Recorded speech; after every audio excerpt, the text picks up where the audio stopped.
아버지, 어찌 정승댁을 마다하고 저작거리 여인과 혼인하라 하십니까? 집안을 일으킬 기회를 스스로 걷어차시는 겁니까? 준수야, 네 눈엔 어찌 비단만 보인단 말이냐? 내 눈엔 먼저 사람이 보이느니라. 아들이 펄펄 뛰었지만 시아버지는 끝내 시장통 왈가닥을 며느리로 들였습니다.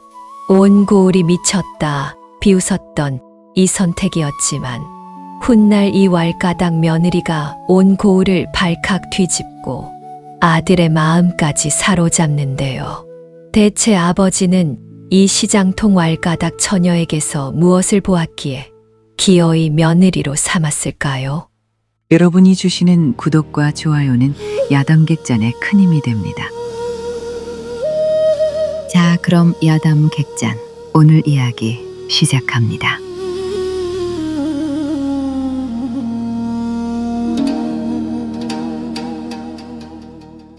조선 중기 한양 근처 어느 고을에 박진사라는 선비가 살고 있었습니다. 양반 가문이라 하나 집안 형편은 궁색하기 짝이 없어 대문 앞 담장은 허물어진 지 오래였고 마당에는 풀이 무성히 자라 있었습니다.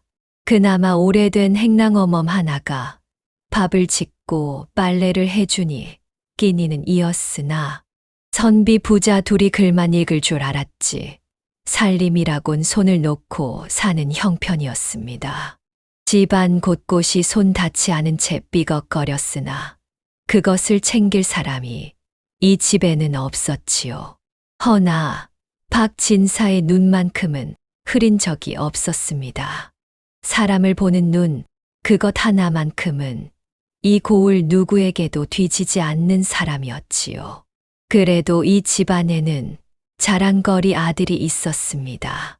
이름은 준수. 과거를 준비하는 수제로 고을에서도 얼굴이 반반하기로 소문난 청년이었습니다.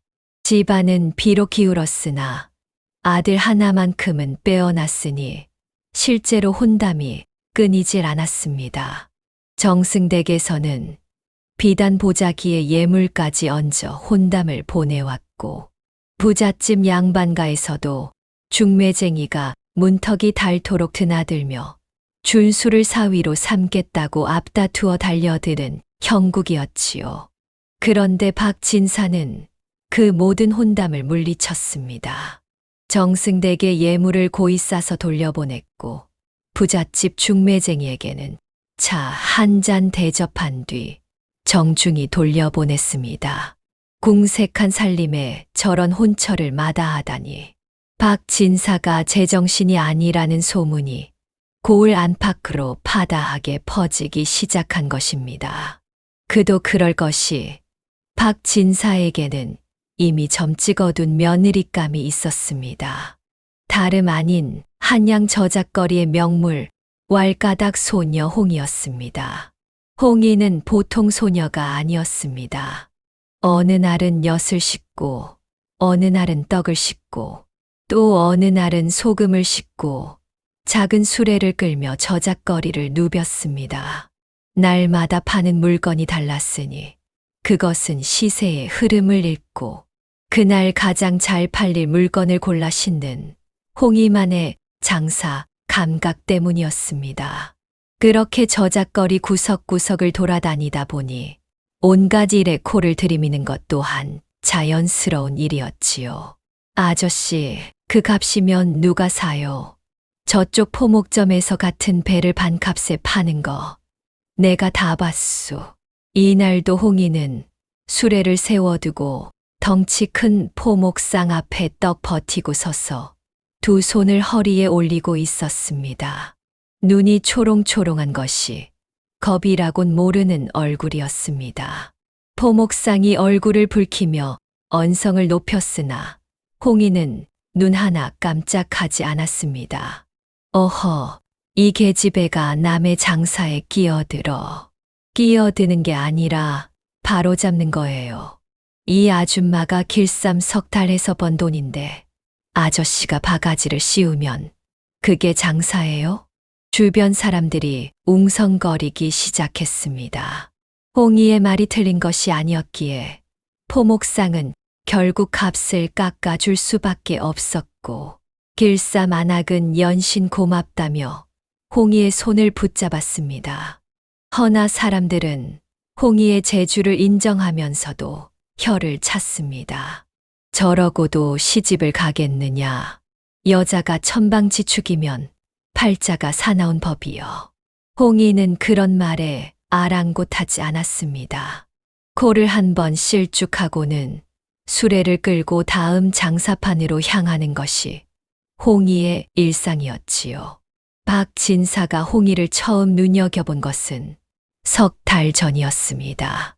저작거리에서 두 상인이 외상값 때문에 멱살을 잡고 싸우고 있었는데 구경꾼만 잔뜩 모였을 뿐 누구 하나 나서지 않았습니다. 그때 수레를 끌고 지나가던 홍이가 불쑥 끼어들어 쌍방의 말을 듣더니 외상장부를 펼쳐 한눈에 셈을 짚어내고는 누가 얼마를 갚아야 하는지를 칼같이 정리해 버린 것입니다. 두 상인이 어안이 벙벙해하는 사이에 홍이는 이미 수레를 끌고 휙 가버린 뒤였습니다. 2달 전에는 이런 일도 있었습니다. 장터 한쪽에서 쌀 장수가 되도 않는 값에 쌀을 떨이로 넘기려 하고 있었는데 홍이가 지나가다 이를 보고 쌀 장수의 팔을 덥석 잡아 세웠습니다. 아저씨, 지금 팔면 손해예요. 보름만 묵혀봐요. 남쪽 가뭄 소식 못 들었어요? 쌀값 오를 거예요. 쌀 장수는 코웃음을 쳤으나 보름 뒤 정말로 쌀값이 뛰었고 그 뒤로 쌀 장수는 홍이만 보면 연신 허리를 굽히며 고마움을 표했지요. 박진사는 그때마다 멀찍이서 홍이를 지켜보았습니다. 다른 사람들이 여자가 주제를 모른다며 혀를 찰 때 박진사의 눈에 비친 것은 전혀 다른 것이었습니다. 돈의 흐름을 잇는 눈, 사람의 사정을 꿰뚫는 귀, 그리고 옳다고 믿으면 물러서지 않는 배짱. 박진사가 홍이를 며느리감으로 점찍은 것은 바로 그때의 일이었습니다. 그래서 박진사는 홍이를 찾아간 것입니다. 한 번이 아니었습니다.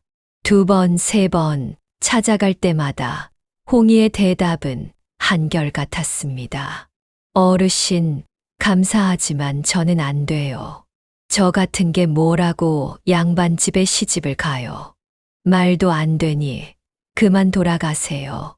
홍이는 매번 손사래를 치며 돌려보냈고 박진사는 매번 거절을 당하며 돌아서야 했습니다. 그러나 박진사는 포기하지 않았습니다. 그리고 오늘 박진사는 또다시 저작거리에 나타났습니다. 수레 옆에서 소금을 팔고 있던 홍이가 박진사를 알아보고는 이마를 탁 쳤습니다. 아이고, 어르신 또 오셨어요? 제가 몇 번을 말씀드려요. 저 같은 왈가닥이 양반집에 시집가면 불나요. 불. 그러니 제발 그만 돌아가세요. 홍이가 두 손을 내저으며 돌려보내려 하는 그 순간이었습니다. 박진사가 아무 말 없이 시장 바닥에 무릎을 꿇었습니다. 저작거리가 한순간 조용해졌습니다. 지나가던 사람들이 발길을 멈추었고 포목상이 입을 떡 벌렸습니다. 양반 선비가 시장통 바닥에 무릎을 꿇고 소녀 앞에 엎드린 광경은 이 저작거리 수십 년 역사에 없던 일이었습니다. 홍이의 얼굴에서 장난기가 싹 사라졌습니다. 늘 입이 먼저였던 왈가닥 소녀가 입을 다문 채 서 있는 모습은 처음이었지요. 어르신, 일어나세요.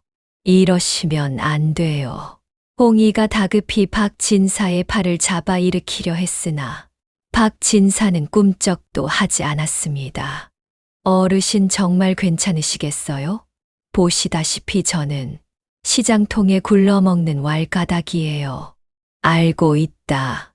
저 천방지축이라고 온 동네가 혀를 차는데요. 그것도 알고 있다. 시집 못 간다고 수군거리는 거 아세요? 그래서 내가 온 것이다. 박진사의 눈빛에는 한치의 흔들림도 없었습니다. 홍이는 난생 처음으로 자기를 똑바로 바라보는 어른의 눈을 마주한 것이었습니다.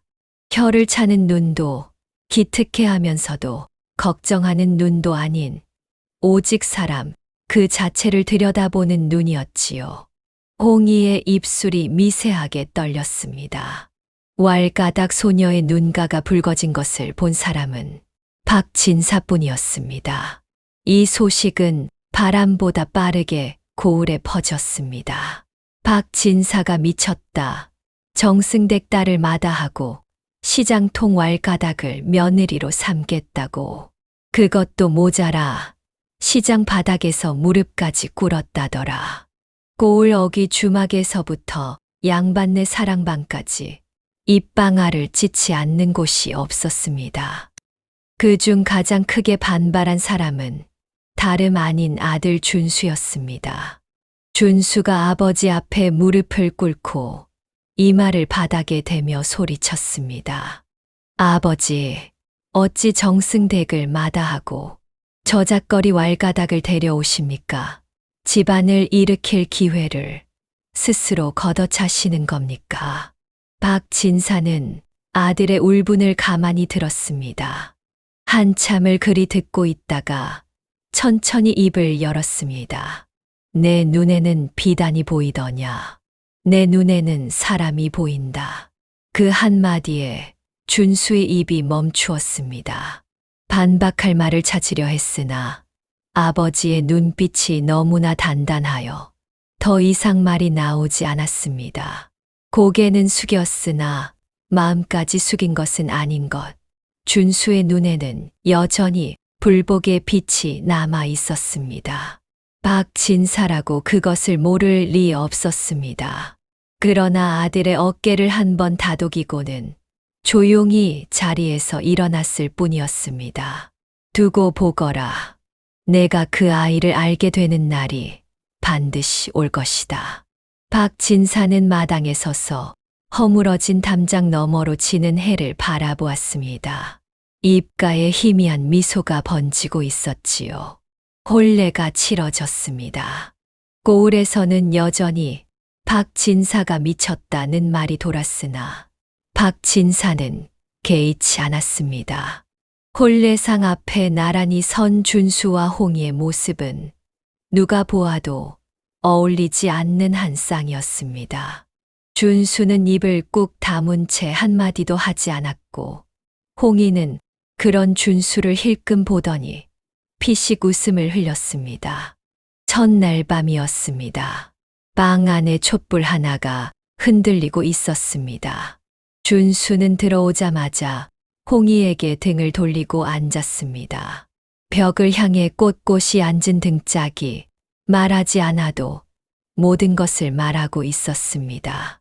나는 이 혼인을 인정하지 않는다. 홍이는 그 등을 한참 바라보았습니다. 울지도 않았고 매달리지도 않았습니다.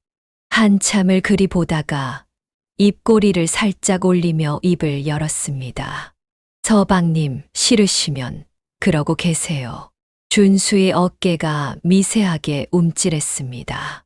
대신 한 가지만 약속해 주세요. 1년만요. 준수는 대꾸하지 않았습니다. 홍이는 그 침묵을 아랑곳하지 않고 말을 이었습니다. 1년 뒤에도 그 등을 돌리고 계시면 제가 알아서 보따리 쌉니다. 그리고 마지막 한마디를 던졌습니다. 하지만 장담하는데 1년 뒤엔 서방님이 먼저 돌아앉으실 겁니다. 준수의 등이 다시 한번 움찔했으나 끝내 돌아보지는 않았습니다. 홍이는 그 모습을 보며 조용히 미소를 지었습니다. 걱정은 없는 얼굴이었습니다. 마치 자기가 꺼낸 말의 무게를 자기 자신이 가장 잘 알고 있다는 듯한 눈빛이었지요. 다음 날 아침이었습니다. 준수가 눈을 떠보니 방 안이 달라져 있었습니다. 흐트러져 있던 책상이 깔끔히 정돈되어 있었고 먹이 갈려 있었으며 붓이 가지런히 놓여 있었습니다. 이게 뭐지? 준수가 고개를 갸웃하며 방문을 열자 마당에서 빗자루질을 하고 있던 홍이가 고개를 들었습니다. 아, 서방님 일어나셨어요? 세수할 물 떠났으니까 먼저 씻으세요. 아침은 금방이에요. 준수는 할 말을 잃었습니다. 간밤에 등을 돌리고 한마디도 하지 않았는데 이 여자는 아무 일도 없었다는 듯이 마당을 쓸고 있는 것이었습니다. 그날 오후였습니다. 홍이가 커다란 보따리를 끙끙거리며 들고 들어왔습니다. 마루에 보따리를 풀자 안에서 서책이 쏟아져 나왔습니다. 과거 시험에 필요한 경서부터 역대 장원급제자의 문집까지 구하기 어려운 책들이 수북이 쌓였습니다. 홍이가 두 손을 탁탁 털며 말했습니다. 서방님, 서방님은 학문에만 정진하세요. 나머지는 제가 알아서 할게요. 준수가 서책을 하나하나 집어들다가 얼굴이 굳어졌습니다. 이 서책이 다 어디서 난 거냐? 이 돈이 대체 어디서 나온 거냐? 홍이가 두 손을 허리에 올리며 준수를 올려다보았습니다. 그래도 제가 마누라인데 그렇게 하대하시면 저도 하대합니다. 준수의 입이 멈추었습니다. 반박하려 했으나 홍이의 눈이 너무 당당하여 말이 나오지 않았습니다. 홍이는 준수가 멈칫한 틈에 희죽 웃으며 부엌으로 들어가 버렸습니다. 준수는 멍하니 서책 앞에 서 있었습니다. 이 서책들 내게 필요한 것들이다. 뭐야, 글도 아는 거야? 시장통 왈가닥이 글을 안다는 것도 놀라웠지만 자기에게 지금 무엇이 필요한지를 정확히 꿰뚫고 있었다는 것이 더 놀라웠습니다. 어제 등을 돌린 자신에게 이것으로 대답한 아내가 처음으로 이상한 사람이 아니라 이상한 만큼 대단한 사람으로 보이기 시작한 것입니다. 며칠이 지나자 집안이 달라지기 시작했습니다. 행랑어멈이 밥만 겨우 해주던 부엌을 홍이가 접수하자 상 위의 반찬이 달라졌습니다. 대단한 재료가 아니었습니다. 된장 하나를 끓여도 손맛이 달랐고 나물 하나를 무쳐도 간이 기가 막혔습니다. 행랑어멈이 혀를 내두르며 아씨가 오시고 나서 밥상이 달라졌다고 감탄할 정도였지요. 준수의 수발도 빈틈이 없었습니다. 아침이면 세수할 물이 떠져 있었고 글을 읽다 보면 어느새 옆에 따뜻한 차 한 잔이 놓여 있었습니다. 준수가 밤늦게까지 글을 읽으면 홍이는 아무 말 없이 촛불 심지를 갈아 끼워주고 물러났습니다. 잔소리 한마디 없이 그러나 빠뜨리는 것도 하나 없이 준수의 곁을 지켰습니다. 그러면서도 홍이의 왈가닥 근성은 전혀 줄지 않았습니다. 하루는 홍이가 아침상을 들고 들어오다 박진사와 마주쳤습니다. 아버지, 진지 드세요. 행랑어멈이 뒤에서 화들짝 놀라며 달려왔습니다. 아이고 아씨, 아버님이라고 하셔야지요. 아버지가 뭡니까? 홍이가 고개를 갸웃하며 박진사를 올려다보았습니다. 아버지, 저는 아버님보다 아버지가 더 좋은 거요? 아버님은 남의 집 어르신 같고 아버지는 진짜 우리 아버지 같잖아요. 행랑어멈이 가슴을 쓸어내리며 박진사의 눈치를 살폈습니다. 양반가에서 며느리가 시아버지를 아버지라 부르는 것은 예법에 어긋나는 일이었기 때문입니다. 박진사의 입가에 천천히 미소가 번졌습니다. 나도 그게 좋구나. 행랑어멈이 어이가 없다는 듯 두 사람을 번갈아 보았지만 박진사의 얼굴에는 며느리를 맞고 나서 처음으로 환하게 핀 웃음이 걸려 있었습니다. 준수는 방 안에서 이 소리를 듣고 있었습니다. 아버지가 저렇게 웃는 소리를 들은 것이 얼마 만인지 기억나지 않았습니다. 어머니를 일찍 여의고 난 뒤로 아버지의 웃음은 사라진 지 오래였는데 시장통 왈가닥 하나가 들어오자 그 웃음이 돌아온 것입니다. 이 여자가 대체 뭐지? 준수는 자기도 모르게 방문 틈으로 마당을 내다보았습니다. 홍이가 아침 햇살 아래에서 빗자루를 들고 콧노래를 흥얼거리며 마당을 쓸고 있었습니다. 준수의 눈이 그 모습에 머문 것은 단 한순간이었으나 스스로 고개를 돌린 것도 그보다 늦지는 않았습니다. 그러던 어느 날 저녁이었습니다. 밥상 앞에 셋이 둘러앉았는데 박진사의 숟가락이 좀처럼 움직이지 않았습니다. 집안 형편이 바닥을 드러내고 있었기 때문입니다. 행랑어멈의 품삯도 밀린 지 석 달째, 쌀독도 거의 바닥이 보이기 시작했습니다. 결국 박진사가 숟가락을 내려놓으며 무거운 입을 열었습니다. 고을 박자투리밭을 내놓아야겠구나. 그것이라도 팔아야 당장 끼니를 이을 수 있으니. 그 말이 끝나기도 전에 홍이가 숟가락을 탁 내려놓았습니다. 아버지, 그 밭은 절대 팔면 안 돼요. 박진사가 고개를 들었습니다. 홍이의 눈이 평소의 장난기 대신 날카로운 빛을 띠고 있었습니다. 당장 배가 고프다고 밭을 팔면 나중에 후회해요. 제가 알아서 끼니는 해결할 테니까 그 밭만큼은 절대 손대지 마세요. 허나 당장 쌀이 없지 않느냐. 아버지, 저를 믿어보세요. 제가 언제 아버지한테 거짓말 한 적 있어요? 홍이의 목소리에 장난기는 온데간데 없고 단단한 확신만 남아 있었습니다. 박진사는 며느리의 눈을 한참 들여다보았습니다. 저작거리에서 무릎을 꿇고 데려온 아이, 그 눈빛은 그때와 다름이 없었습니다. 박진사가 천천히 고개를 끄덕였습니다. 알겠다. 홍이의 얼굴에 다시 환한 미소가 돌아왔습니다. 아버지, 걱정 마세요. 이 며느리가 다 알아서 할게요.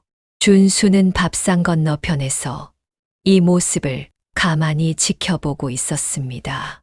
아버지 앞에서 숟가락을 탁 내려놓고 눈을 빛내는 아내의 모습이 무모한 것인지 대단한 것인지 아직은 알 수 없었습니다. 다만 저 눈빛 앞에서는 아버지조차 고개를 끄덕일 수밖에 없다는 것, 그것만은 분명히 보았습니다. 그 다음 날부터 홍이는 새벽같이 일어나 어디론가 나가기 시작했습니다.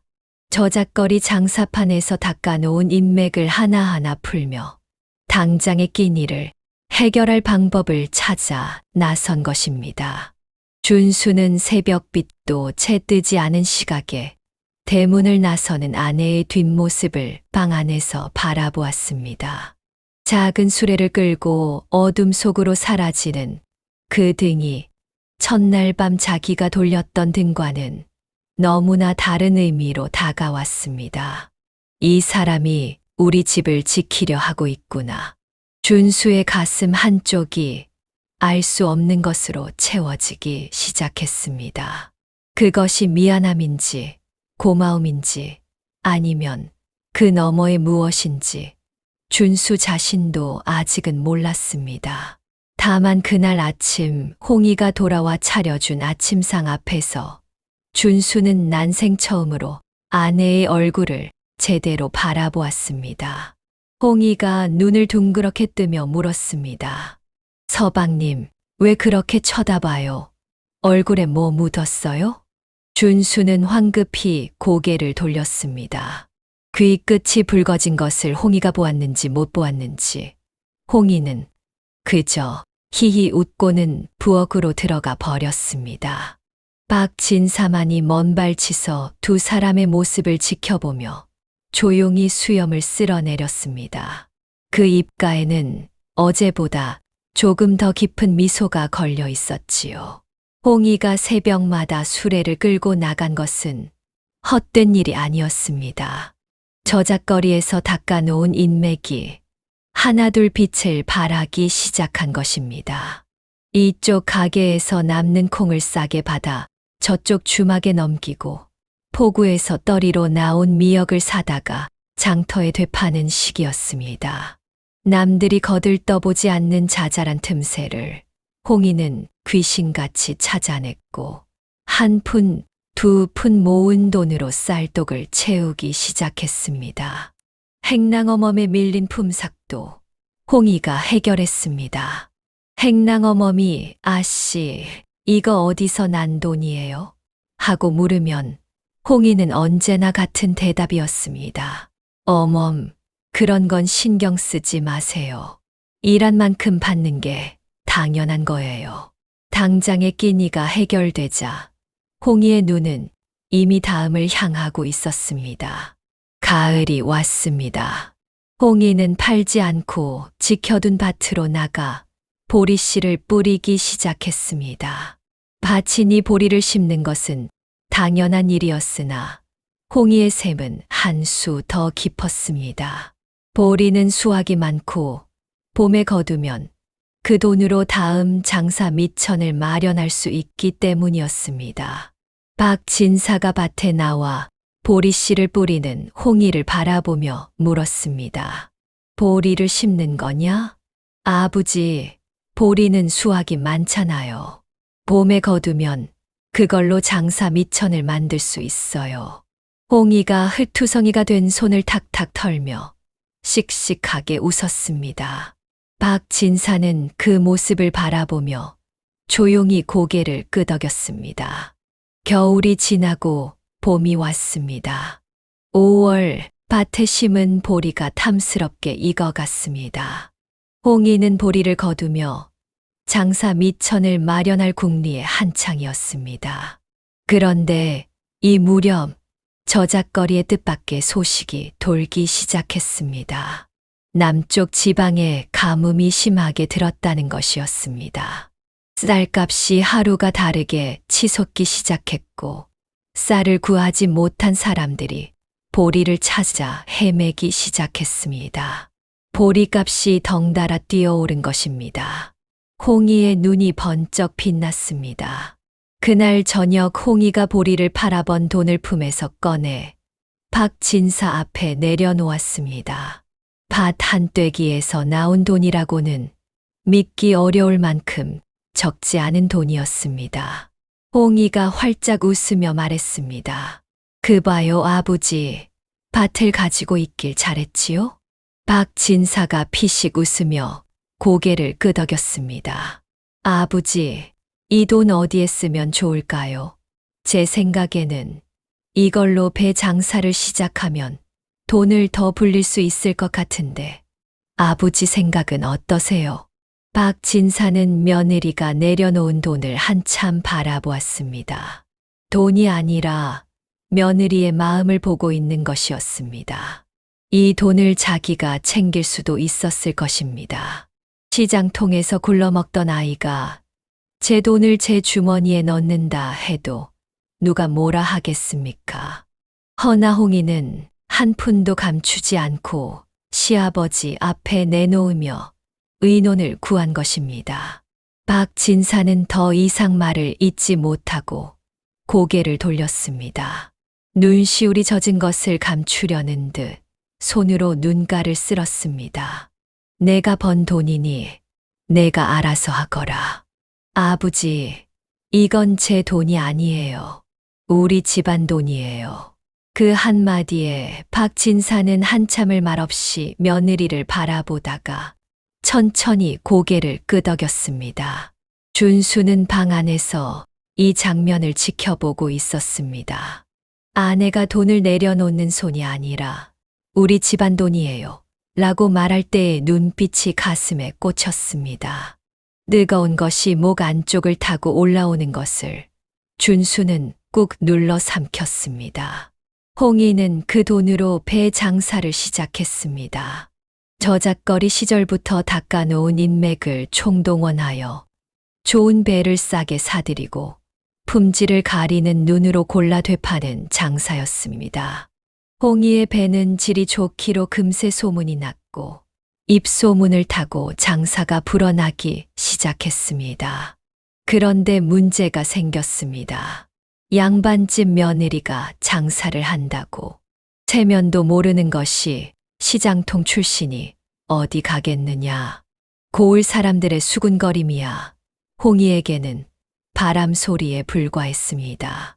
허나 이 소문을 달갑지 않게 듣는 자가 있었으니 고을 최고의 부호 장좌수였습니다. 장좌수는 이 고을에서 배 장사를 독점하다시피 하고 있었습니다. 그런데 어디서 굴러들어 온 양반집 며느리가 장사판에 끼어들어 자기 몫을 빼앗기 시작하니 눈의 가시가 아닐 수 없었습니다. 장좌수가 자기 집 사랑방에서 관아 아전을 불러들였습니다. 저 박진사집 며느리 말이야. 양반 여인이 저작거리에서 장사를 하고 다닌다며. 아전이 고개를 끄덕이자 장좌수의 가느다란 눈이 더욱 좁아졌습니다. 양반 여인이 풍속을 어지럽히면 관에서 가만히 있을 수가 있나. 자네가 좀 알아서 해. 장좌수가 아전의 손에 은자 몇 냥을 쥐어주었습니다. 아전이 허리를 굽히며 물러나는 뒷모습을 바라보는 장좌수의 입꼬리가 비틀어져 올라갔습니다. 며칠 뒤 장터에서 장사를 하고 있던 홍이의 귀에 뜻밖의 소식이 들려왔습니다. 홍이야, 큰일 났어. 장좌수가 관아에 고발장을 넣었다더라. 양반 여인이 장사하여 풍속을 어지럽힌다고. 홍이의 손이 멈추었습니다. 그러나 눈빛은 흔들리지 않았습니다. 코를 한번 실쭉하더니 술의 손잡이를 다시 움켜쥐었습니다. 그래요? 어디 한번 해보시든가. 홍이의 목소리는 담담했으나 그 눈 안에는 저작거리에서 잔뼈가 굵은 장사꾼의 날이 서 있었지요. 장좌수의 고발장이 관아에 접수되자 일은 순식간에 벌어졌습니다. 관아에서 포졸이 나왔고 홍이의 배 물건이 통째로 압수되었습니다. 양반 여인이 장사하여 풍속을 어지럽힌다는 죄목이었습니다. 장사 금지 명령까지 떨어지자 홍이의 장사는 하루아침에 멈추어 버린 것입니다. 소식을 들은 박진사의 얼굴이 하얗게 질렸습니다. 준수는 주먹을 불끈 쥐었으나 양반이 관아의 명을 거스를 수는 없는 노릇이었습니다. 아버지, 제가 관아에 가서 원님께 직접 말씀드리겠습니다. 준수가 자리에서 일어서려 하자 홍이가 조용히 손을 들어 막았습니다. 서방님, 앉으세요. 준수가 멈칫했습니다. 홍이의 얼굴에는 당황한 기색이 전혀 없었습니다. 오히려 입꼬리가 살짝 올라가 있었습니다. 서방님은 학문에 정진하셔야 할 분이에요. 이런 일은 제가 할게요. 박진사가 걱정스러운 눈으로 며느리를 바라보았습니다. 홍아, 관아는 저작거리가 아니다. 함부로 나섰다가는 더 큰 화를 부를 수 있느니라. 홍이가 시아버지를 향해 환하게 웃었습니다. 아버지, 걱정 마세요. 저 이런 거 한두 번 겪는 거 아니에요. 저작거리에서 별별 사람 다 상대해봤는데 관아 원님이라고 다를 게 있겠어요? 박진사는 며느리의 눈을 한참 들여다보았습니다. 불안이 없는 눈이었습니다.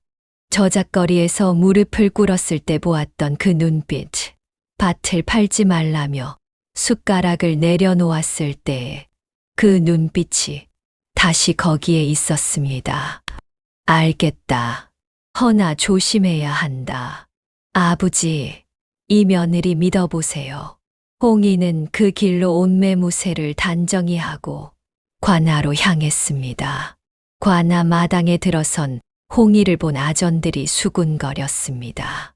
저게 박진사 집 며느리래. 시장통 왈가닥이 관아에까지 찾아왔다고? 홍이는 아랑곳하지 않고 당당히 걸어가 원님 앞에 섰습니다. 관아 한쪽에는 고발장을 넣은 장좌수가 이미 와 있었습니다. 비단 도포의 옥관자를 만지작거리며 팔짱을 낀 채 이제 곧 왈가닥 계집이 벌을 받는 꼴을 구경하겠다는 얼굴이었지요. 원님이 못마땅한 얼굴로 홍이를 내려다보았습니다. 내가 박진사집 며느리라는 것이냐? 양반 여인의 몸으로 저작거리에서 장사를 하여 풍속을 어지럽혔다는 고발이 들어왔다. 홍이가 허리를 고추 세우고 입을 열었습니다. 원님 풍속을 어지럽혔다 하셨습니까? 그렇다. 그러면 원님, 우리 양반님네들 다 잡아오셔야 쓰겄네요. 원님의 눈썹이 꿈틀했습니다. 무슨 소리냐?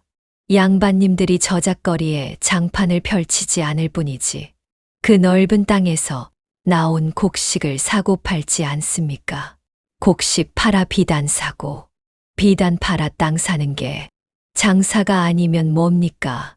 저는 수레를 끌고 다녀서 눈에 띄었을 뿐이에요. 관아 마당이 술렁였습니다.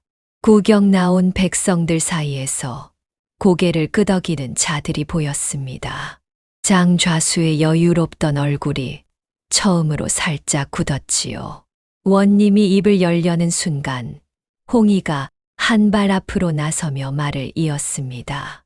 그리고 원님, 이건 어떻습니까?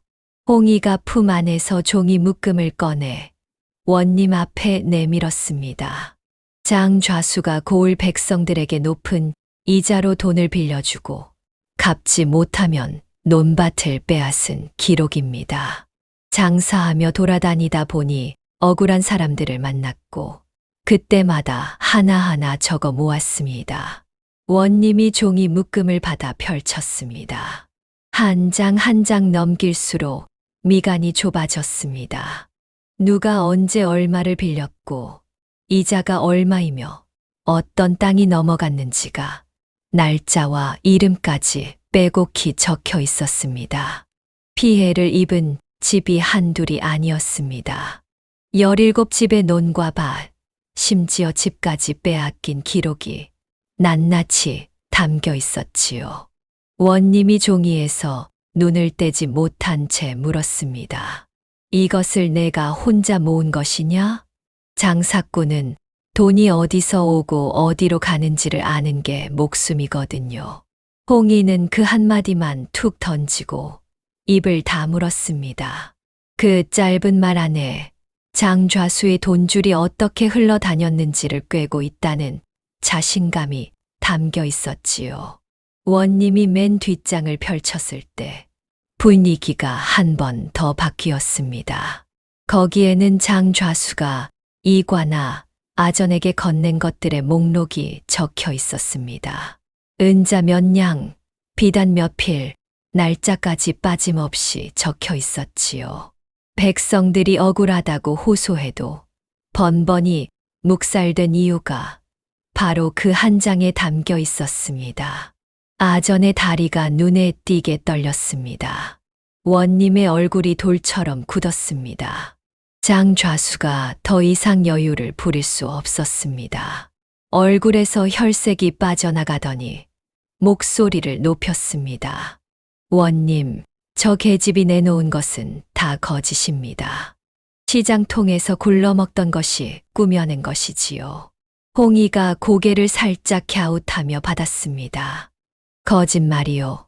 그러면 김서방 내놓은 왜 좌수님 것이 되어 있고 과부댁 집은 왜 좌수님 것으로 되어 있나요? 혹시 잠시 맡아 두신 거예요. 장좌수가 입을 열려는 순간 홍이가 한마디를 더 얹었습니다. 아, 그럼 내일 돌려주세요. 그분들 그거 필요하대요. 관아 마당에 웃음이 터졌습니다. 구경하던 백성들 사이에서 나온 것이었습니다. 장 좌수의 얼굴이 벌겋게 달아올랐고 더 이상 입을 열지 못했습니다. 원님이 부채를 탁 접으며 명을 내렸습니다. 장 좌수의 고리대 행적을 낱낱이 조사하라. 아전 또한 문초하라. 그리고 이 여인에게 내린 장사 금지명은 이 자리에서 거두어드린다. 홍이가 몸을 낮추어 절을 올렸습니다. 허나 고개를 드는 순간 입꼬리가 슬쩍 올라가는 것을 원님은 놓치지 않았습니다. 관아를 나서는 홍이의 발걸음은 가벼웠습니다. 저작거리 사람들이 소식을 듣고 모여들어 홍이를 둘러쌌습니다. 홍이 내가 해냈구나. 장 좌수 그 영감탱이 꼴 좀 봐라. 홍이가 희죽 웃으며 손을 내저었습니다. 아직 끝난 거 아니에요. 장사나 다시 합시다. 장사. 사람들이 웃음을 터뜨렸습니다. 그러나 관아를 나서며 뒤를 돌아본 홍이의 눈빛은 웃고 있지 않았습니다. 장 좌수가 끌려나가며 던진 마지막 눈빛이 예사롭지 않았기 때문입니다. 이를 갈며 홍이를 노려보던 그 눈에는 단순한 분노가 아닌 무언가를 꾸미는 자의 도끼가 서려 있었습니다. 이놈의 영감탱이 이대로 물러날 사람이 아니야. 홍이의 코가 실쭉해졌습니다. 저작거리에서 잔뼈가 굵은 장사꾼의 감이 그렇게 말하고 있었지요. 장 좌수에 대한 처벌은 빠르게 이루어졌습니다. 곤장 20대에 벌금 50냥, 뇌물을 받아먹은 아전은 그 자리에서 파직되었지요. 그 소식은 저작거리에 바람처럼 퍼졌습니다. 장 좌수가 곤장 맞았대.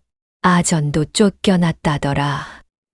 장사꾼들이 너도 나도 홍이 수레 앞으로 몰려들었습니다. 홍이는 엿을 자르던 손을 멈추지 않았습니다. 그래요? 잘 됐네요.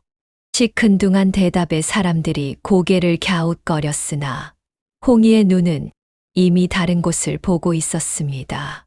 50냥이 장 좌수한테 뭔데? 곳간에 쌀 1000석이 쌓여있는 영감인데 모기한테 물린 거지. 며칠 들어 누워 있다가 일어나면 반드시 판을 뒤집으려 들 거야. 저작거리 사람들은 끝난 줄 알고 웃었지만 홍이는 알고 있었습니다. 진짜 싸움은 지금부터라는 것을. 그날 저녁 밥상을 물리고 난 뒤 홍이가 부엌으로 들어서더니 행랑어멈을 불렀습니다. 행랑어머님, 저 좀 도와주세요. 모리쌀 반, 쌀 반을 섞어 가마솥에 밥을 잔뜩 안치고 가을내 말려둔 시래기를 물에 불려 잘게 썰어 간장간을 하더니 밥과 버무리기 시작했습니다. 적과 싸우려면 군사들이 튼튼해야지요. 행랑어멈은 무슨 소린가 싶었으나 아씨가 하니 따라해야지 싶어 맞은편에 앉아 함께 주먹밥을 쥐었습니다. 광주리 하나가 가득 찼을 때 행랑어멈이 참다 못해 물었지요. 아씨, 대체 뭐 하려고 이 밤에 이 난리예요? 홍이는 대답 대신 광주리를 들고 일어섰습니다. 행랑어머님, 따라오세요. 행랑어멈이 영문도 모른 채 따라 나선 곳은 고을 외곽의 각설이촌이었습니다. 허름한 움막 사이로 마른 몸뚱이들이 옹기종기 모여 앉아 있었습니다. 이 사람들이 처음부터 이렇지는 않았습니다. 한때는 논도 있었고 집도 있었고 가을이면 마당에 곡식을 널던 사람들이었지요. 장 좌수에게 돈을 빌렸다가 논을 빼앗기고 집을 빼앗기고 결국 갈 곳을 잃어 여기까지 흘러온 것입니다. 홍이가 광주리를 내려놓자 각설이들의 코가 먼저 움직였습니다. 간장 냄새가 움막 사이로 번지자 눈들이 하나둘 커지기 시작했습니다. 먹어요. 배부르게 먹어요.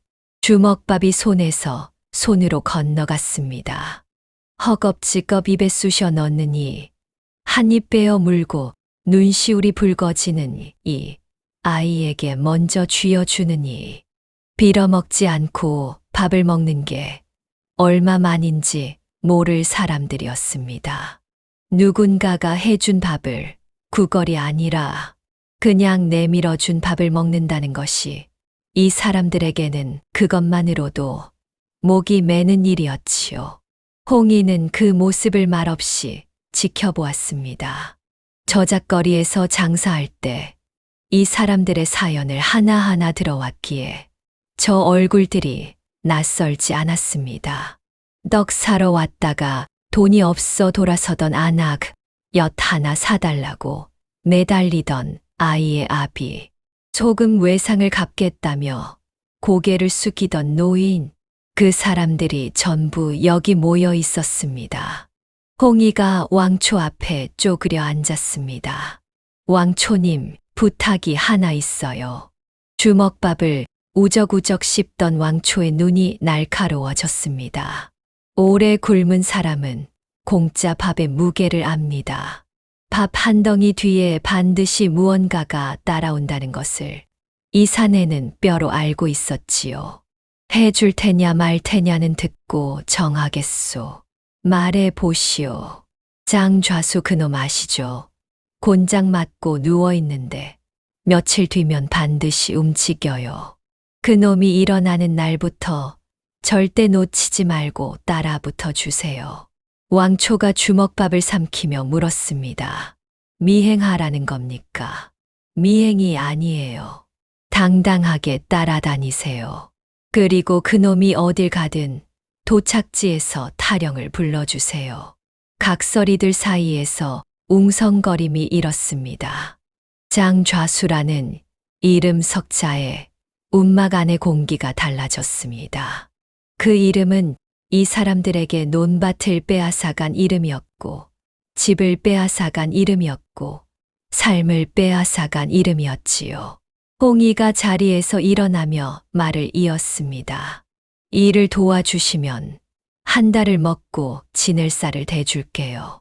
그럼 한 달 동안 일해서 다음 달 배 채울 걸 벌면 되잖아요. 여기서 탱자탱자 감나무에서 감 떨어질 거 기다리지 말고.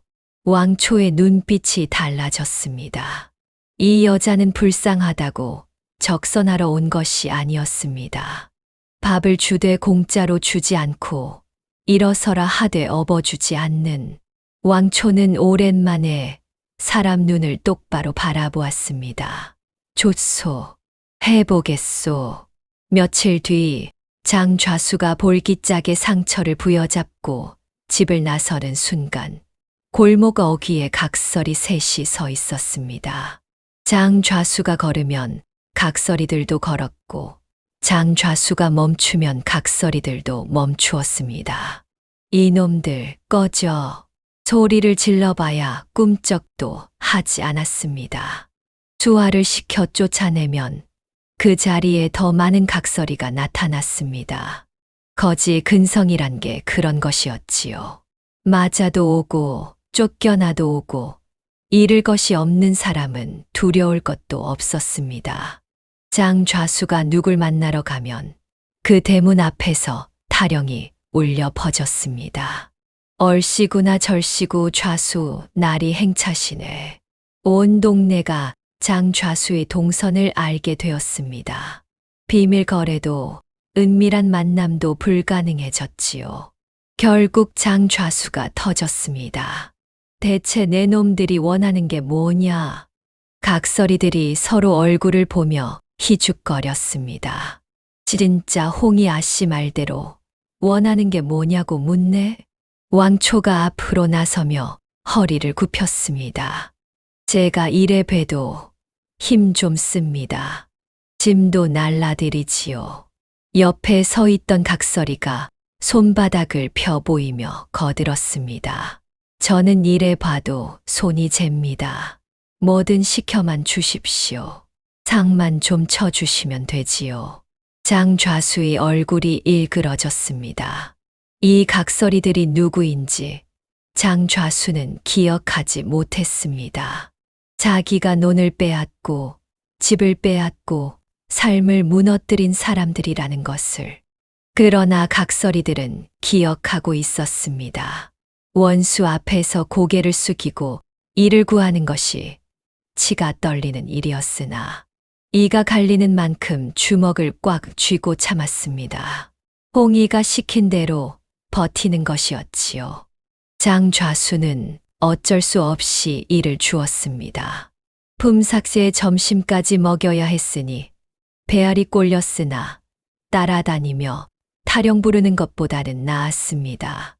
장좌수는 꿈에도 몰랐을 겁니다. 자기 곳간 안에, 자기 마당 안에, 자기 집 안에 홍이의 눈과 귀가 들어왔다는 것을. 다음 날 홍이가 수레에 쌀새 가마니를 싣고 각설이촌에 나타났습니다. 행랑어멈이 처음부터 이 모든 것을 지켜보고 있었습니다. 주먹밥 만들 때부터 각설이촌에 갈 때부터 쌀 가마니를 실을 때까지. 아씨, 이게 다 무슨 일이에요? 돈이 어디서 나서 이렇게 막 퍼주세요. 홍이가 술의 손잡이를 잡으며 웃었습니다. 사람을 살리고 사람의 마음을 사는 일이에요. 아끼면 안 되죠. 그리고 행랑어멈을 돌아보며 한마디를 더 얹었습니다. 하지만 아버지와 서방님께는 비밀이에요. 행랑어멈이 혀를 내둘렀습니다.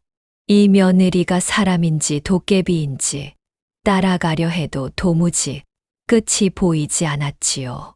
장좌수의 볼기짝이 채 아물기도 전에 그의 머릿속에는 이미 다른 불이 타오르고 있었습니다.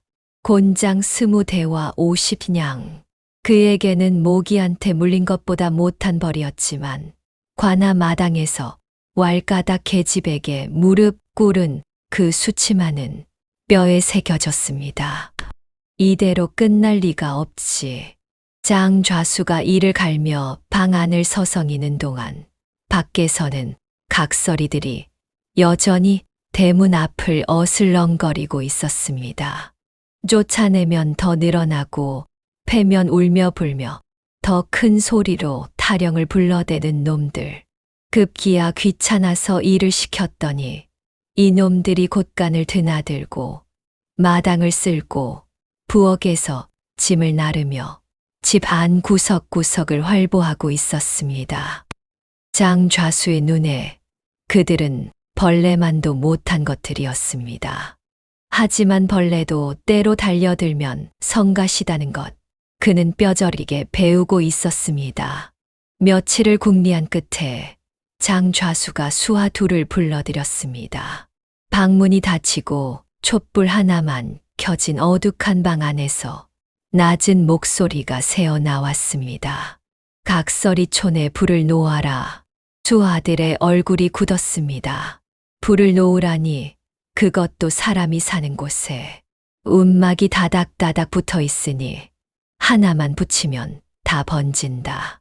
한밤중에 잠든 사이 해라. 아무도 모른다. 장좌수의 목소리에는 망설임이 없었습니다. 수십 명이 자고 있는 곳에 불을 놓으라는 말을 밥 먹듯 내뱉는 그 입에서 사람의 온기란 이미 오래전에 식어버린 듯 했습니다. 그 방 밖 마루를 닦고 있던 늙은 하인의 손이 멈추었습니다. 이 하인은 장좌수 집안에서 40년을 일한 사람이었습니다. 40년 동안 단 한 번도 고개를 들지 않았고 단 한 번도 대들지 않았습니다. 장좌수에게 이 하인은 벽이나 기둥과 다를 바 없는 존재였습니다. 있는지 없는지 느끼지도 못하는, 그래서 앞에서 무슨 말을 해도 상관없는 물건 같은 사람. 하지만 40년을 고개 숙이고 살아도 귀는 닫히지 않았습니다. 사람이 잠든 곳에 불을 놓겠다는 말이 귓속에 들어오는 순간 늙은 하인의 심장이 처음으로 크게 뛰었습니다. 고리대금을 놓든 남의 논을 빼앗든 그건 돈의 일이었습니다. 하지만 이건 사람의 목숨이었습니다. 천인공노할 일이었습니다. 늙은 하인의 눈이 떨리고 있었습니다. 평생 주인에게 거역한 적 없는 사람이 처음으로 등에 식은땀을 흘렸습니다. 고개 숙인 채 마루를 닦던 손이 멈추고 걸레를 쥔 주름진 손가락 마디마디가 하얗게 질렸습니다. 그날 저녁 늙은 하인은 부엌에서 허드레시를 하던 각설이 하나의 소매를 슬쩍 잡아당겼습니다. 이봐, 작은 목소리였습니다. 40년을 침묵한 사람이 처음으로 스스로의 뜻으로 내뱉는 말이 겨우 두 글자, 이봐였습니다. 몸을 피해라. 각설이 촌에 불을 지를 거요. 더 이상의 설명은 없었습니다. 자신이 할 수 있는 것은 이 한마디가 전부였고, 이 한마디가 자신의 40년을 뒤집는 반역이라는 것도 알고 있었습니다. 하지만 사람이 죽고 사는 문제 앞에서 고개를 숙이는 것이 충성이 아니라 죄가 되는 순간이 온다는 것을 늙은 하인은 오늘에야 알았습니다. 각설이는 눈이 휘둥그레졌지만 말없이 고개를 끄덕였습니다. 그리고 어둠이 내리자마자 담을 넘었습니다. 각설이촌에 도착했을 때 왕초는 자리에 누워 있었습니다. 숨을 헐떡이며 달려온 각설이의 말을 들은 왕초의 얼굴이 순식간에 일그러졌습니다. 그러나 왕초는 늙은 사내였고 바닥을 오래 굴러본 사람이었습니다. 직접 뛰쳐나가는 대신 옆에 쪼그리고 앉아있던 막내 애기를 불렀습니다. 야, 홍이 아지매를 불러와라. 뛰어. 왕초가 움직이면 장터에서 볼 사람 안 볼 사람이 다 봅니다. 하지만 꼬마 하나가 저작거리를 뛰어다니는 건 아무도 눈길을 주지 않습니다. 막내 애기는 이유도 묻지 않고 어둠 속으로 내달렸습니다. 홍이가 각설이촌에 도착했을 때 왕초는 눈이 벌겋게 달아올라 있었습니다. 홍이 아씨 땜시 우리들 다 죽게 생겼구만. 왕초가 난리를 쳤습니다. 주먹밥 먹여주고 쌀 가만히 실어다 줄 때는 은인이었는데 이제 목숨이 왔다 갔다 하니 억장이 무너지는 거였습니다. 그 남아있는 누울 자리에 불을 지르면 우리는 진짜 갈 곳도 없는디. 왕초의 목소리가 떨렸습니다. 분노가 아니었습니다. 두려움이었습니다.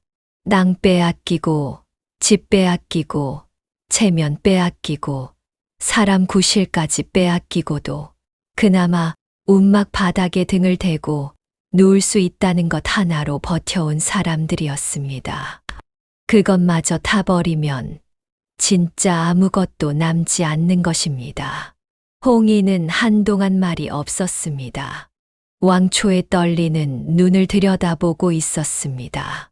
그 눈 속에서 이 사람들이 얼마나 오랫동안 빼앗기기만 했는지가 보였습니다. 그리고 그 빼앗긴 것들을 되돌려줄 수 있는 사람이 지금 이 자리에 자기밖에 없다는 것도 알았습니다. 홍이가 입을 열었습니다.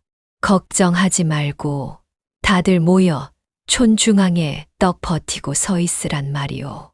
왕초의 눈이 커졌습니다. 불 지른다는데 도망가지 말라니. 이 여자가 미친 건지 대단한 건지 분간이 안 가는 얼굴이었습니다. 하지만 주먹밥 한 덩이에서 시작해 쌀 세 가마니를 실어다 준 이 여자가 사람 목숨을 가볍게 여길 리는 없다는 것 정도는 왕초도 느끼고 있었습니다. 홍이는 각설이촌을 나서자마자 관하로 향했습니다. 밤길을 걷는 홍이의 발걸음에는 주저함이 없었습니다. 관하에 도착한 홍이가 원님 앞에 무릎을 꿇었습니다. 원님, 장좌수가 각설이촌에 불을 지르려 합니다. 원님의 눈이 가늘어졌습니다. 불이 났다는 게 아니라 지르려 한다. 증거가 있느냐? 아직 벌어지지도 않은 일을 어찌 믿으란 말이냐? 홍이는 물러서지 않았습니다. 무릎을 꿇은 채 고개를 들어 원님의 눈을 똑바로 올려다보았습니다. 관아 안이 조용해졌습니다. 아전도 포졸도 이 왈가닥 계집이 원님의 눈을 정면으로 마주하는 광경에 숨을 죽였습니다. 홍이가 팔을 걷어붙였습니다. 원님이 믿지 않으셔도 가셔야 합니다. 만약 불이 나지 않으면 그냥 돌아오시면 그만이지만 진짜 불이 난다면 사람들이 죽어나가고 불은 크게 번질 것인데 그 뒷감당이 되시겠어요? 원님 자리 성하기는 하겠어요? 원님의 표정이 굳었습니다. 그 옆에서 듣고 있던 아전이 한마디를 보탰습니다. 나으리, 홍 씨의 말이 일리가 있습니다요. 골도 코앞이라 불이 나면 큰일입니다요. 원님이 자리에서 일어났습니다. 알겠다. 이방, 너는 내일 미리 각설이촌에 가는 길목을 매복시키고 준비하거라.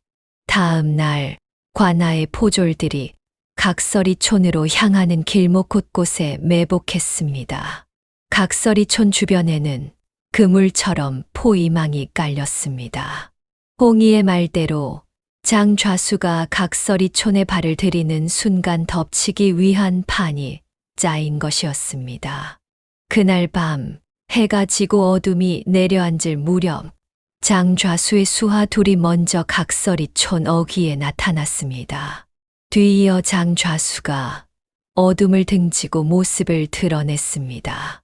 수하의 등에는 집단이 묶여 있었고 품 안에는 부싯돌이 들어 있었습니다.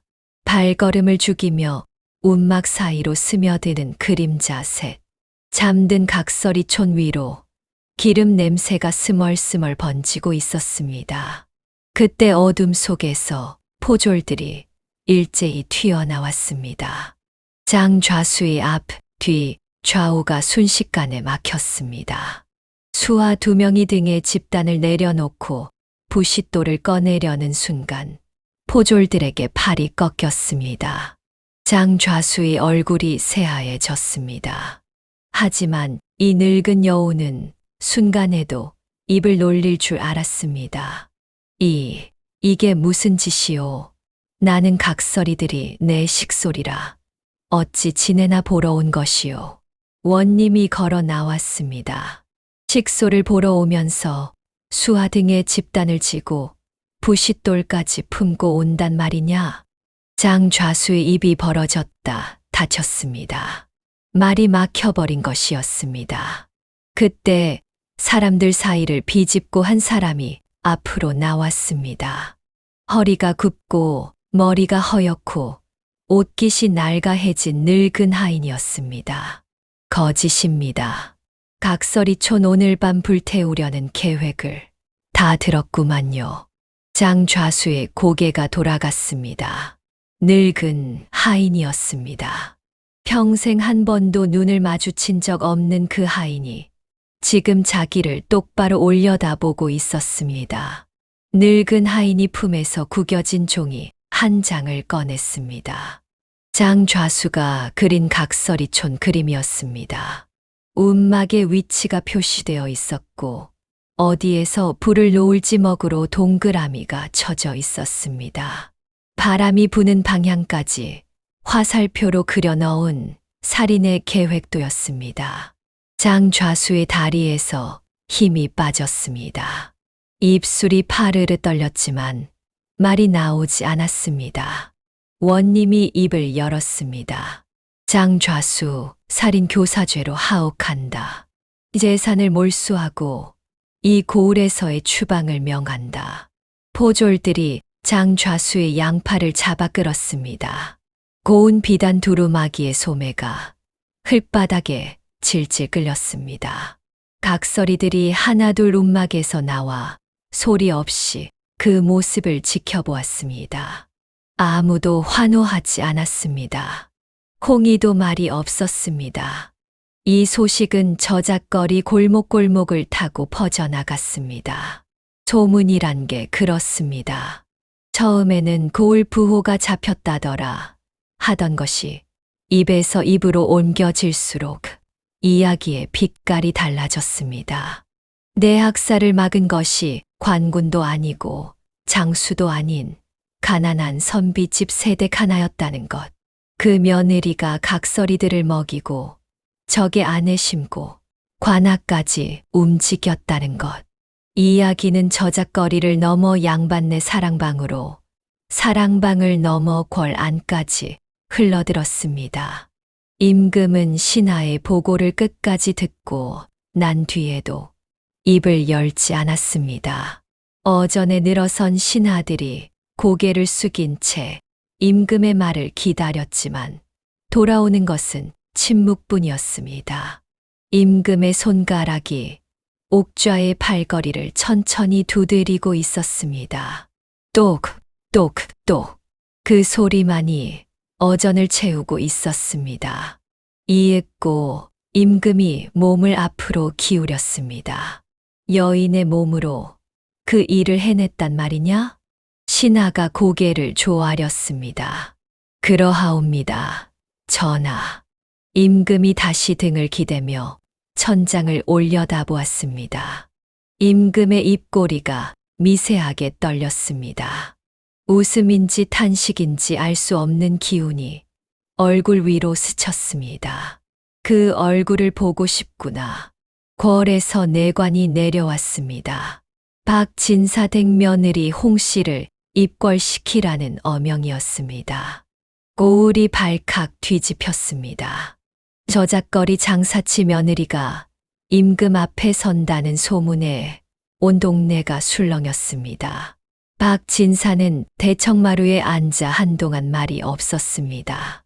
평생 과거 한 번 보지 못한 선비가 며느리 덕에 궐 안의 바람을 맞게 된 것입니다. 준수는 방 안에서 서성이고 있었습니다. 첫날 밤 등을 돌렸던 그 아내가 임금 앞에 선다는 것이 대견함인지 부끄러움인지 스스로도 알 수 없는 얼굴이었습니다. 홍이는 담담했습니다. 행랑어멈이 아씨 궐에 가시는데 옷이라도 빌려 입으셔야지요. 하자 홍이가 고개를 저었습니다. 이 옷이 내 옷인데 뭘 빌려 입어요. 저작거리에서 장사할 때 입던 그 옷 그대로 홍이가 궐로 향했습니다. 어전에 들어선 홍이는 고개를 숙이되 떨지 않았습니다. 임금이 홍이를 내려다보았습니다. 소문으로만 듣던 그 여인이 눈앞에 서 있었습니다. 비단도 아니고 댕기도 화려하지 않은 저작거리 냄새가 벨 것 같은 차림새였습니다. 하지만 고개를 숙인 그 자세에는 주눅이 없었습니다. 여인의 몸으로 어찌 그리 생각하고 행동하였느냐? 홍이가 고개를 들었습니다. 저는 아무것도 한 것 없습니다. 우리 아버지가 살라는 대로 살았을 뿐입니다. 임금의 눈썹이 올라갔습니다. 대단한 꾀를 부렸다. 목숨을 걸었다. 그런 말이 나올 줄 알았는데 돌아온 것은 아버지 이야기였습니다. 내 아비가 누구냐? 저기 목조골에 계시는 박진사입니다. 어전에서 고개를 번쩍 들고 손가락으로 방향까지 가리키는 여인은 처음이었습니다. 신하들 사이에서 웅성거림이 일었지만 임금의 입꼬리가 살짝 올라갔습니다. 간이 큰 며느리로구나. 홍이가 다시 고개를 숙였습니다. 간이 큰 것이 아니라 아비를 자랑하고 싶었을 뿐입니다. 임금이 몸을 앞으로 기울였습니다. 내가 그 모든 일을 해냈다 하니 내 상을 내리고 싶구나. 무엇을 원하느냐?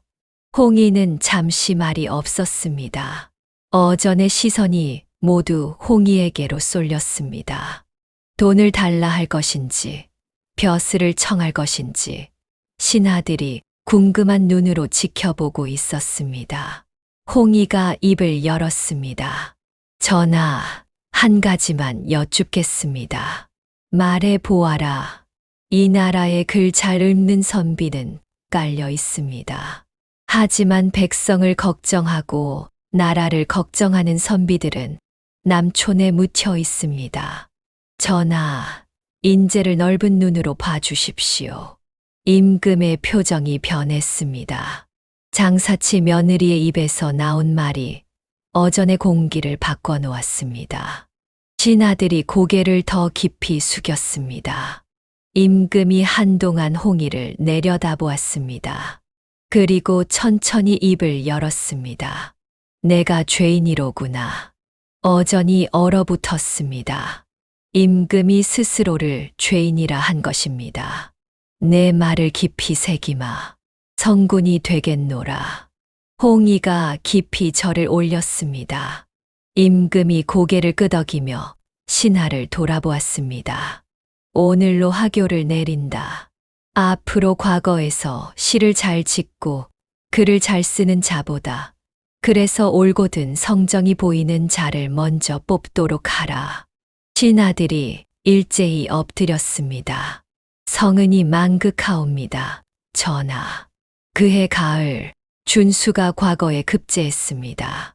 급제 소식이 전해진 날 박진사는 가만히 앉아 있을 수가 없었습니다.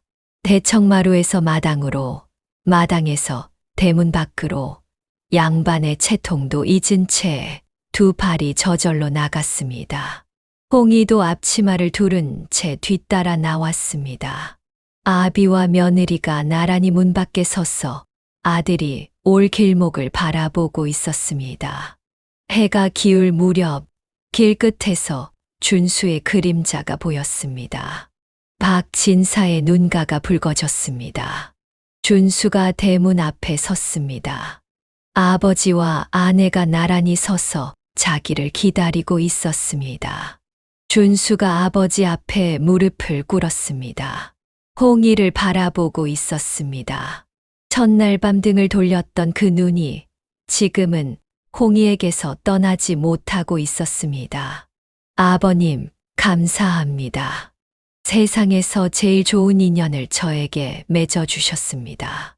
박진사의 눈에서 눈물이 흘렀습니다. 아들이 며느리를 바라보며 한 그 말이 세상 어떤 과거 급제보다 기뻤습니다. 박진사가 아들의 눈을 들여다보며 말했습니다. 사람의 차림새를 보지 말고 사람을 보거라. 그게 내가 앞으로 해야 할 일의 가장 기본이다. 준수가 깊이 고개를 숙였습니다. 그날 밤 준수와 홍의가 나란히 누웠습니다. 첫날 밤 준수가 등을 돌리며 이 혼인을 인정하지 않는다 했던 바로 그 방이었습니다. 홍의가 천장을 바라보고 있는데 옆에서 이부자리가 스르륵 소리를 냈습니다. 준수가 먼저 몸을 돌린 것입니다. 그때 당신이 말했소. 1년만 달라고. 홍의가 고개를 돌렸습니다. 준수가 홍의를 바라보고 있었습니다. 1년이 아니라 사흘이면 충분했소. 홍의의 눈이 커졌습니다. 사흘째 되던 날, 당신이 새벽에 일어나 저작거리로 나가는 뒷모습을 보았소. 그때 알았소. 이 사람은 내가 등을 돌릴 사람이 아니라는 것을. 홍의는 아무 말이 없었습니다. 천장을 바라보던 눈이 살짝 흔들렸지만 입꼬리만 슬며시 올라가 있었습니다. 다음 날 아침 박진사가 대청마루에 앉아 마당을 내려다보고 있었습니다. 마당에서는 홍의가 빨래를 널고 있었고 준수가 옆에 서서 무언가를 거들고 있었습니다. 어제까지만 해도 볼 수 없었던 풍경이었습니다. 박진사가 낮은 목소리로 혼잣말처럼 중얼거렸습니다. 비단은 만져봐야 알고 사람은 살아봐야 안다. 그런데 어떤 사람은 보기만 해도 안다. 박진사의 시선이 홍이에게 머물렀습니다. 시장 바닥에서 처음 그 눈을 마주쳤던 날이 떠올랐습니다. 그날 박진사가 본 것은 비단 위의 솜씨가 아니라 비단 너머의 눈빛이었습니다. 아비가 며느리를 알아보는 데는 한눈에 충분했고 아들이 아내를 알아보는 데는 사흘이 걸렸습니다. 하지만 그것으로 됐습니다. 이 집안의 세 사람이 비로소 하나로 이어진 아침이었습니다. 바람이 불어 빨랫감이 펄럭였습니다. 홍이가 웃으며 빨래를 다시 집었고 준수가 옆에서 웃었고 박진사가 대청마루에서 그 모습을 바라보고 있었습니다. 평온한 아침이었습니다. 여러분 오늘 이야기는 어떠셨는지요? 공자의 논어 수리편에는 사미능필요하사라는 말이 나옵니다. 세 사람이 길을 가면 그 안에 반드시 스승으로 삼을 만한 사람이 있다는 뜻을 가지고 있지요. 오늘 이야기 속에도 세 사람이 있었습니다. 박진사는 사람을 알아보는 눈으로 홍이를 며느리 삼았고 아들 준수는 홍이에게 등 돌렸던 마음이 어리석었음을 사흘 만에 깨달았지요. 그리고 홍이는 임금의 마음까지도 움직였습니다. 돌이켜보면 내 삶을 바꿔준 사람은 대단한 누군가가 아니라 늘 내 곁에 있었던 사람이었던 것 같습니다. 여러분들에게 절대 버릴 수 없는 사람이 있지요? 그런 사람을 떠올릴 때 우리는 좋은 점 혹은 함께해서 좋았던 마음을 생각하게 됩니다. 그게 나의 거울이고 스승이었던 것이 아닌가 싶습니다. 오늘도 야담을 완성하며 또 하나를 배우네요. 여러분도 좋은 시간이었길 바랍니다. 일교차가 심합니다. 건강에 유의하시고 다음 시간에 더 좋은 이야기로 찾아뵙겠습니다. 감사합니다.